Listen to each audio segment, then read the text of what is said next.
नमस्कार मित्रांनो, मी संदेश द संदेश अकॅडमीमध्ये तुमचं सगळ्यांचं स्वागत करतोय. आज आपण अ, आरोग्य विभाग,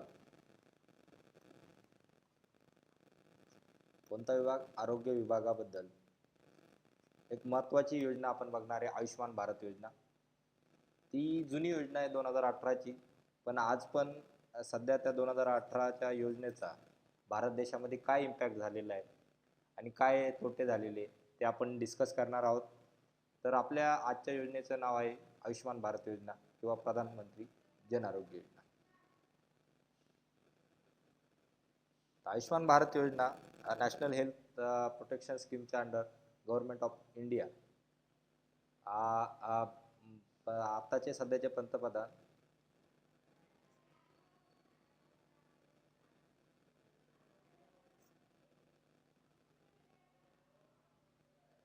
नरेंद्र मोदी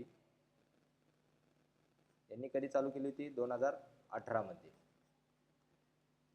तर सर्व जनतेसाठी त्यांनी एक हेल्थ सेक्टरमध्ये खूप महत्त्वाचं काम केलेलं आहे योजनेबद्दल. तर त्या योजनेबद्दल आपण थोडक्यात काही माहिती घेऊया. तर नॅशनल हेल्थ प्रोटेक्शन मिशनमधून त्यांनी 10 करोडच्या 50 करोड से अधिक व्यक्तियों को लाभ मिलेगा. प्रतिवर्ष 5 लाख रुपये तक का स्वास्थ्य लाभ, सरकारी सूचीबद्ध निजी अस्पताल सुविधाओं में लाभ, अशी योजना भारत सरकारने जाहीर केली होती. आता त्याचा उद्देश काय? आता सगळ्यात पहिलं, भारत सरकार किंवा कोणतंही सरकार असू दे, कोणत्याही देशाचं, काही त्या योजना आणतं किंवा स्कीम आणतं. योजना, स्कीम या त्या राज्याच्या किंवा त्या देशाच्या जनतेच्या हितासाठी आणतं. तसंच आपल्या भारत देशात आयुष्यमान भारत योजना आलेली आहे. तर तिचा मेन उद्देश काय? गरीब आणि दुर्बल घटकांना मोफत आरोग्य सेवा. मी तुम्हाला काय बोललो होतो, आरोग्य विभागाच्या संबंधी आहे. म्हणजे एक गरीब गरीब किंवा दुर्बल घटकांना एक मोफत आरोग्य सेवा, युनिव्हर्सल हेल्थ कव्हरेज साध्य करणे, हे तिचा उद्देश आहे. आता तुम्ही म्हणशाल सर, आता गरीब दुर्बल घटकांना मोफत आरोग्य सेवा आता सुरुवात कधी झाली? आता ही सुरुवात ही खूप महत्त्वाची आहे. हा प्रश्न पेपरच्या दृष्टीने बी महत्त्वाचे आहे. पेपरच्या याच्यात आरोग्य विभाग,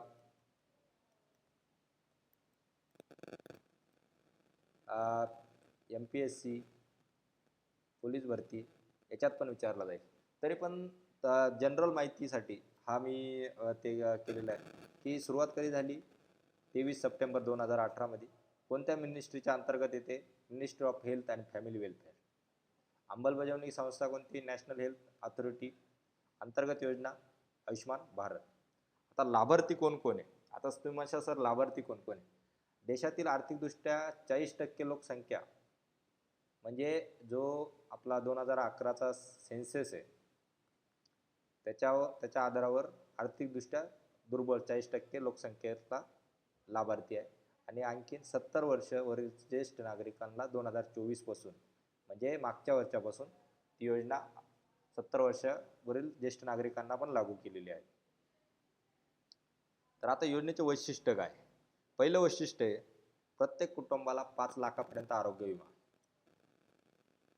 आता समजलं तुम्हाला आयुष्यमान कार्ड का काढायचं? तर प्रत्येक कुटुंबाला 5 लाखापर्यंतचा विमा भेटणार. परत उपचार कसे असणार आहे? कॅशलेस किंवा पेपरलेस उपचार सुविधा आहे. आता तुम्ही पुढचा पॉईंट म्हणशाल सर, आता हे फक्त सरकारी दवाखान्यांमध्ये होते, पण देशभरातील कोणत्याही सरकारी किंवा खाजगी हॉस्पिटलमध्ये उपचार घेता येतात. आता पुढचा, सर्व प्री एक्झिस्टिंग डिसीज, म्हणजे पूर्व विद्यमान आजार कव्हर होतात. म्हणजे त्याच्यात दिलेले जे काय आजार आहे ते सर्वचे सर्व कव्हर होतात.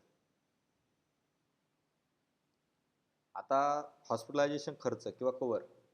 आता तुम्ही प्री हॉस्पिटलायझेशन म्हणजे 3 दिवस आधीचा खर्च भेटतो आणि 15 दिवसानंतरचाही खर्च भेटतो. त्याच्यात काय काय भेटतं? औषध भेटतं, चाचण्या, ऑपरेशन, ICU किंवा OT चार्जेस, भोजन, ब्लड वगैरे या सगळ्या गोष्टी आपल्याला भेटतात. तुम्ही म्हणताल विम्यामध्ये काय काय कव्हर होतं, तर 3 दिवसा 15 दिवसाच्या औषध, चाचण्या, ऑपरेशन या सगळ्या गोष्टी कव्हर होतात. आता आतापर्यंत पात्रता कोण नाही. सोशो इकॉनॉमिक कास्ट सेन्ससनुसार 2011च्या डेटाबेसवर शहरी किंवा ग्रामीण भागातील सर्वात जास्त गरीब 40% लोकसंख्येला हा लाभ. उद्देशच काय दिलेला आहे? उद्देश काय दिलेला आहे? गरीब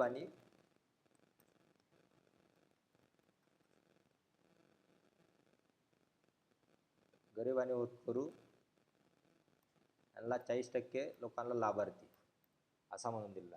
आता 2024 मध्ये त्यांनी 2018 मध्ये जो चालू झालेला होता त्याच्यापर्यंत 40%च लाभार्थी होते. आता त्यांनी 2024 मध्ये आणखीन एक कव्हरेज ऍड केलं की 70 वर्ष सर्व ज्येष्ठ नागरिकांना उत्पन्न विचार न घेता कव्हर. म्हणजे 70 वर्षावरील सर्व जे काही नागरिक आहे 70+, जसं आपलं महाराष्ट्र सरकारनं काय केलं 65+, सगळं बसमध्ये फिरण्यासाठी मोफत तिकीट म्हणून जाहीर केलं. तसंच 70 वर्षावरील सर्व ज्येष्ठ नागरिकांना उत्पन्न न विचारा घेता त्या कव्हरमध्ये ऍड केलेलं आहे. त्यामुळे आपल्याला आयुष्यमान कार्ड काढणं गरजेचं आहे. आता त्याचे फायदे काय झाले? गरीब कुटुंबांना मोठ्याच्या मोठ्या आजारावर मोफत उपचार. आता गरीब कुटुंबांना मोठ्या आता सध्या काही इतकी आपल्या भारतामध्ये काहींची फॅमिली अशी आहे की त्यांना रोजचं दोन टायमाच्या जेवणाचं ते होत नाही. त्यावेळेस एखाद्या वेळेस मोठा आजार आला तर त्या माणसाला पण जगण्याचा अधिकार आहे. त्याच्यासाठी हा आयुष्यमान भारतचा ते. कारण भारताच्या संविधानानुसार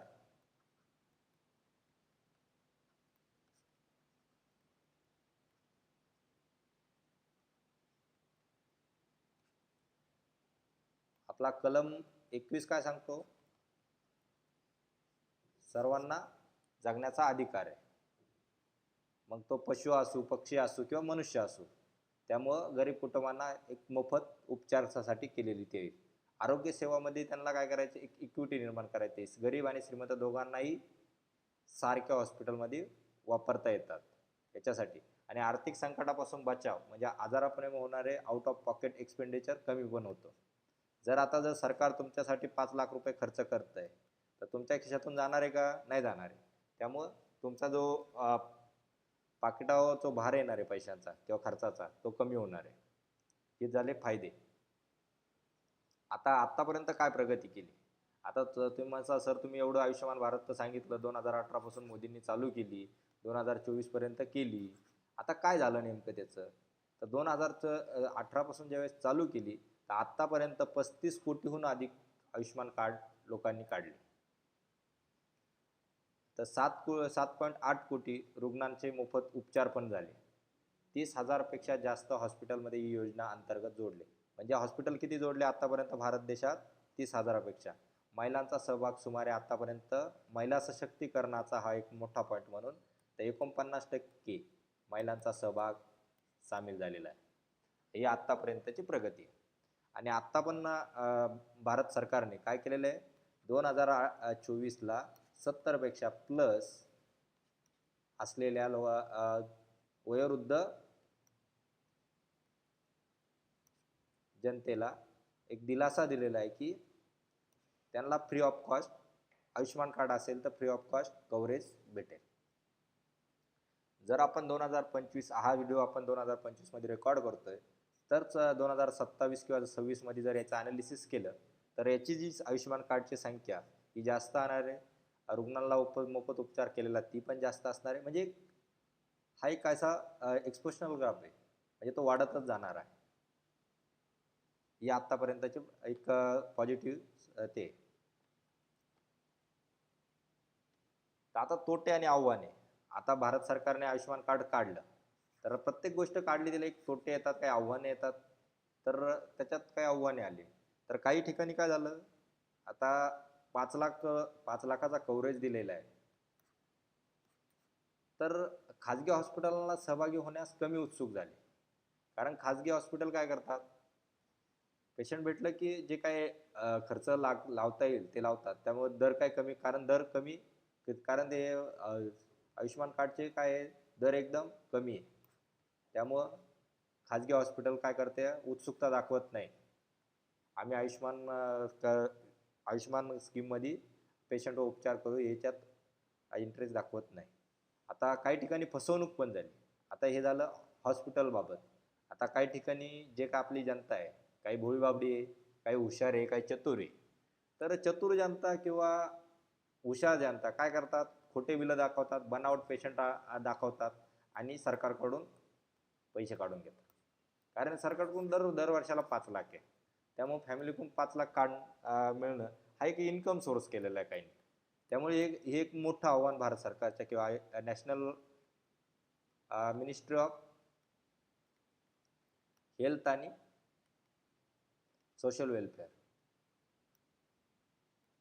म्हणजे मंत्रालय, आरोग्य मंत्रालय आणि फॅमिली वेलफेअर. आता सर्व पात्र कुटुंबापर्यंत जागरूकता पोहोचलेली नाही. आतापर्यंत अजून काही जण असतील की त्यांनी आयुष्यमान कार्डच काढलेलं नसेल. तसाच मी पण आहे. मी सध्या 3 महिन्यापूर्वी आयुष्यमान कार्ड काढलेलं आहे. तर स्कीम 2018ला चालू झाली. मी कार्ड कधी काढतोय, 2025मध्ये 3 महिन्यापूर्वी. स्कीम चालू होऊन 7 वर्ष झाले. म्हणजे मी 7 वर्षानंतर लाभार्थी झालेलो त्या स्कीमचा. तसे असे आपल्या भारत देशामध्ये आतापर्यंत जागरूकता पोचलेली नाही आहे. हा एक मोठं आव्हान आहे. तर आता सारांश काय आहे, तर प्रधानमंत्री जन आरोग्य योजना म्हणजे काय, देशातील गरीब आणि वंचित लोकांसाठी 5 लाख पर्यंत मोफत आरोग्य कव्हर देणारी सर्वात मोठी एक योजना आहे. यात कॅशलेस, पोर्टेबल, पेपरलेस उपचार आहे, प्री एक्झिस्टिंग डिसीज कव्हर होतात, देशभरातील हॉस्पिटल आणि नेटवर्क अशी वैशिष्ट्ये पण आहेत. अशा प्रकारे आज आपण आयुष्यमान कार्ड किंवा प्रधानमंत्री जन आरोग्य योजनाबद्दल माहिती केलेली आहे. Thank you for watching my video. आपण नेक्स्ट व्हिडिओमध्ये आपण आयुष्यमान कार्ड कसं काढायचं याच्याबद्दल नक्की मी व्हिडिओ बनवेल. तो नक्की तुम्ही व्हिडिओ आवर्जून बघावे. आज आपण इथेच थांबूया. जय हिंद, जय भारत. व्हिडिओ आवडला असेल तर लाईक करा, चॅनलला सबस्क्राईब करा. धन्यवाद.